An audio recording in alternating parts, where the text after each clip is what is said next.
Hi, how you doing? This is Ryan, and welcome back to the Gamertron Show. So I played Doom the Dark Ages Revelations, the DLC expansion to, well, Doom the Dark Ages, and what might be the last piece of Doom content we ever receive. As I'm sure many of you are well aware by now of the layoffs that have affected id Software, effectively gutting the studio, killing it, they simply don't have the manpower to make anything, really, anymore. So this DLC expansion, Revelations, was their last hurrah, their swan song, the true final end of the new Doom trilogy that started with Doom 2016. I won't waste your time. If you love Doom, then you need to buy and play Revelations. This DLC in its entirety is just a massive love letter to the whole franchise and the community. There are references and callbacks and homages to literally every game in the franchise. If you love Doom, especially as much as I do, then this whole experience will just be a delight. From the story, to the visuals, to the music, to the gameplay, Revelations is a monumentous triumph and showcase as to why id are master craftsmen in the video game development space. Once again, I cannot recommend this DLC enough. If you own Doom the Dark Ages, you need to get this DLC. If you don't own Doom the Dark Ages, then you need to pick it up alongside the DLC. Revelations is now a must-have purchase if you're going to purchase the base game. It is absolutely worth the money. Now then, let's get into the nitty-gritty details, shall we? Having played the DLC in full and doing everything there is to do in Revelations, I now finally understand why this expansion took so long to develop. They packed so much content into this. First, you have the new Revelations campaign, which is around 6-ish lengthy missions. Seriously, these new levels are massive, featuring multiple combat arenas, platforming challenges, secrets and collectibles, just littered all over the place. If one of your favorite aspects of the new Doom games is exploration and collection, you are going to love Revelations. The curious player is oh so rewarded. But after you beat the campaign, and this really surprised me, there's a post-game, there's endgame content. You've got a secret final super boss you can unlock, you've got multiple combat challenges to complete, and last but certainly not least, the Master Arenas, which are basically the return of the Slayer Gates from Doom Eternal. And once you beat all the endgame content, you unlock new maps, demons, and more for the Riptorium horde mode. So you have even more content to sink your teeth into. It is just an abundance of action-packed single-player first-person shooter goodness. You are more than getting your money's worth. Then there's the visuals, and as usual, id Software knocks it out of the park.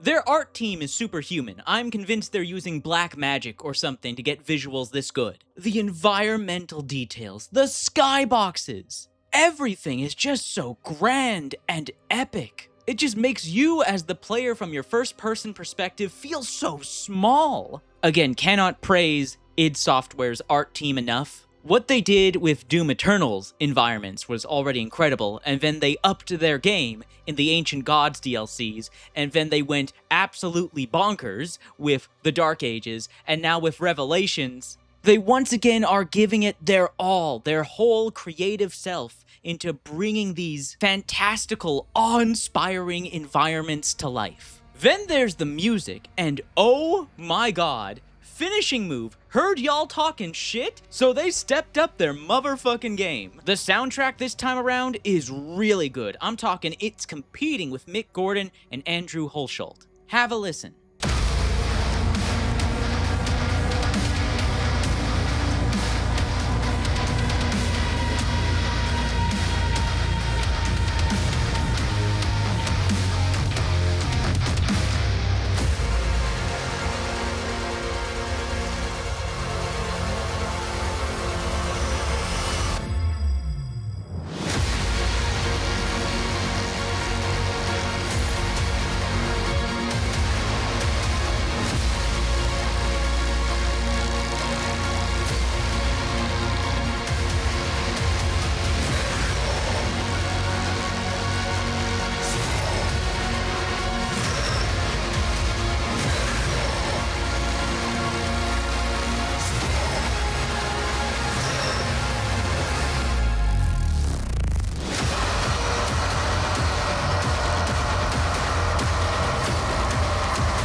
It's so good. It's so good! Now, when it comes to the story this time around, I really want to talk about it. I really want to spoil everything, but for those of you who haven't played it, I will keep my trap shut and not spoil anything. I will say this, if you love the story and the lore of the new Doom games as much as I do, then you're going to love Revelations. It is pure fan service. We finally get to meet a character in the lore that we've wanted to see since Doom 2016, an event that we were all expecting to happen in the original Dark Ages campaign happens in Revelations, and we finally, at last, get a key, monumentous backstory reveal for the Doomslayer. It's so good, man. It's so good. I love it so much. I want to spoil and go in depth, in detail, but I know not everyone has played it yet, so I will keep quiet for now. Just know that if you are a Doom superfan like me who unironically plays these games for the story and lore, you will not be disappointed. Finally, we come to the gameplay of Revelations, more specifically the new gameplay additions present in the DLC, namely the Chain Spear. The Chain Spear changes everything. The new movement utility it provides, its multiple combat abilities, which makes up-close melee combat more complex, more dynamic, and more satisfying than ever before. Admittedly, it is quite challenging to rewire your muscle memory to account for all the new additions the Chain Spear brings to the gameplay sandbox. While it is truly wonderful having so many more gameplay options, so much more variety to the combat, being able to switch between the Chain Spear and the Saw Shield, it is pretty overwhelming at first. Hell, you know what? Fuck it. I'll go as far to say that the skill ceiling in Revelations is higher than that of Eternal now with the addition of the Chain Spear and being able to switch between the spear and the shield. There's just so many options and inputs now to memorize. But that just means once you master the combat gameplay sandbox, you will feel like a fucking god and enjoy a true visual spectacle overcoming these combat encounters. The Mad Lads over at id Software actually found a way to compromise with fans of Doom Eternal's fast, frenetic gameplay and marry it with their vision for the Dark Ages. This is a whole new level and dimension of the push-forward combat design. The shield allowing the player to stand their ground against overwhelming force, while the spear allows the player to reposition and push the assault. Then we have the new demonic additions to the enemy roster. The Pain Elemental gloriously returns as the Cosmic Pain Elemental. A bit more tankier than his predecessor, but just as much as a harasser. The new Buzzsaw Demon isn't too hard to handle in a one-on-one, but multiple of this fucker can be deadly. The new Warlock Demon is an absolute bastard, buffing enemies, shooting out massive projectiles you have to block or dodge, covering the arena in this annoying fog, but at least he looks fucking badass. Then we have the return of the Archvile, and holy mother of God, this might be the nastiest interpretation of the Archvile we've ever had in a Doom game. He's tanky as hell, hits like a truck, never stops teleporting, massive projectiles and AoE attacks, and there's an armored variant of him! Whenever an Archvile is on the field, he immediately becomes my #1 priority. That fucker's gotta die. Immediately. And what's great about all these new gameplay additions, whether it's the Chain Spear, the abilities that come with it, all the new demons, is that after fully completing the Revelations DLC campaign and all its post-endgame content, you get access to all this new content in the Riptorium horde mode. And I gotta say, with all the new content additions plus the new quality of life updates that came with the Revelations update, I can now safely say that Doom the Dark Ages Riptorium is one of the best single-player horde modes in all of gaming. The amount of customization on offer is unprecedented. There are no competitors. Well, maybe Ultra Kill's Ultra Grind. But again, not even that compares to the amount of customization on offer in the Riptorium. If you love the combat gameplay loop of the Dark Ages, and now Revelations, this Horde mode will more than help you get your fill, and satisfy that craving to rip and tear demons apart. If you want some instant action, some casual mass monster murder, the Riptorium provides, or if you want to lock in and really challenge yourself, push yourself to your limits, the Riptorium can more than provide. And the fact that you can share your horde mode custom setups with other players, your friends, the community? Oh man, I can only imagine the crazy custom setups everyone will be sharing with one another over the years. You just know there's gonna be one sick motherfucker who's like, oops, all Archviles. So yeah, I've just had an absolute blast playing this content. This is some of the best Doom content we've ever gotten in this series, in this franchise, specifically the new Doom trilogy. I just had so much fun playing through this. I had a smile on my face the whole way through as I made it through the environments, explored them, engaged in these new creative combat encounters, learned and mastered the chain spear, seeing and pulling off all these sick moves alongside the new glory kills. Glory kills are back with Revelations. The chain spear has so many unique glory kills tied to it for every demon.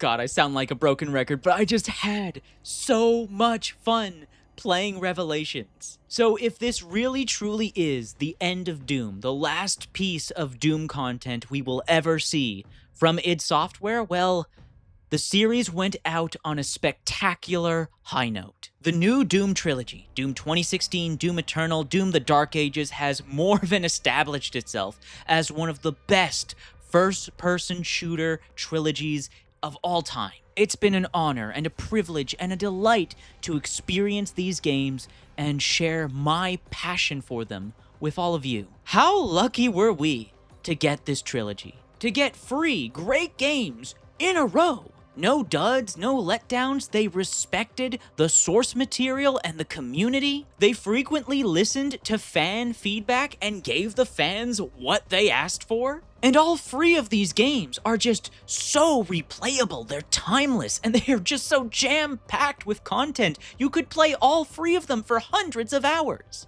Oh man, I can safely say that the new Doom trilogy, Doom 2016, Doom Eternal, Doom the Dark Ages, alongside the DLCs, the Ancient Gods and Revelations, I can safely say that all three of these games and their DLC expansions are my favorite video games of all time, my favorite gaming experiences of all time, my favorite first-person shooters of all time. I love these games. I adore these games. These games are the most fun I have ever had playing video games. It really feels like these games were just tailor-made for me. They've got guns, they've got cool-looking monsters, they got mechs, they got dragons! They've got bloody, gory kill animations. They're oh so replayable. God, I love these games. I love these games so much. Whenever I start thinking about Doom or talking about Doom, I just want to go and play more Doom. The only thing missing from these games was a true, proper PvE co-op mode. God, imagine being able to play these games with your friends. Yes, I know, there's Snap Map in Doom 2016, and while I love Snap Map, come on guys, you and I both know that it's jank as hell. It just can't compete with that id handcrafted personal touch and polish. God, it's really over, isn't it? It's the end of an era. This is most likely the end of Doom, the last piece of official Doom content from id Software we will ever receive, and most likely the last game and piece of content that will ever be put out into the public, out into the world by id Software. My God, did they burn bright and go out with a bang. I will save my rage and contempt for what happened to id for another time. For now, I want to celebrate the achievement that Doom the Dark Ages Revelations is. I hope all of you who have played and own Doom the Dark Ages will pick up Revelations. I hope all of you who have yet to play the Dark Ages will pick it up alongside the DLC expansion. It really is a must-have. And just enjoy and embrace the legacy of the Doom games and id Software. Thank you. Thank you so much for making these games. They truly changed my life. I love Doom. Anyways, that's been a video. Thank you for watching. If you did indeed like the video in any way, shape, or form, please be sure to hit the like button. Let me know your thoughts, feelings, and opinions in the comment section down below. If you want to help out and support the video, then please share it on social media. Twitter, Reddit, Facebook, maybe even a few Discord servers. And if you want to help out and support me directly, financially, so that I can keep making YouTube videos like this, please consider making a financial donation via the Super Thanks feature here on YouTube, or by clicking on the links and donating via my Buy Me a Coffee and Ko-Fi pages, links in the description down below. Anyways, once again, that's been a video, and I will see you all later. Doom!